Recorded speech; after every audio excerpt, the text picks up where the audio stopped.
I'm Brent Coker from the University of Melbourne.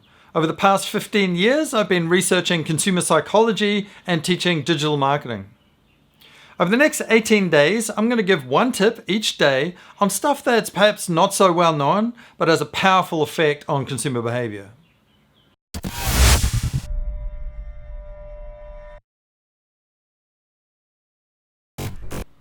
So I want to start this series talking about a topic that has a lot of meaning for me. It's documented in my Going Viral book.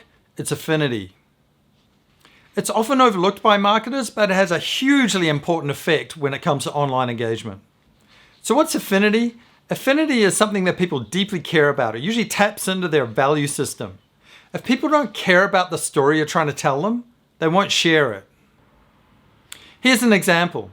Here's an advertisement from a well-known surf brand here in Australia, and it's quite typical of the types of advertisements that surf brands usually run.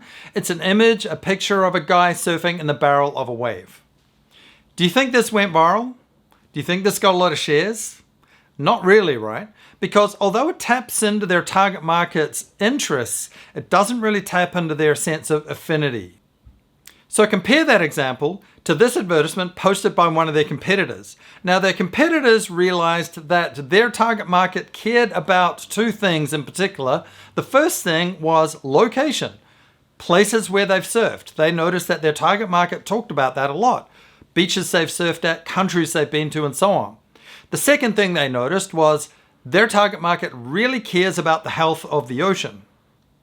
So this advertisement here taps into their target market's affinity by being located in a well-known surf spot, and also by showing the amount of pollution that's in the ocean in this well-known surf spot. You think it went viral? It sure did. It got shared like crazy. So that's affinity. Next time you're coming up with content, don't forget to identify what the sources of affinity are in your target market and include that affinity in your content strategy. I'm Brent Coker. Thanks for watching. This is episode 1 of our 18 marketing tips over 18 days. See you next time.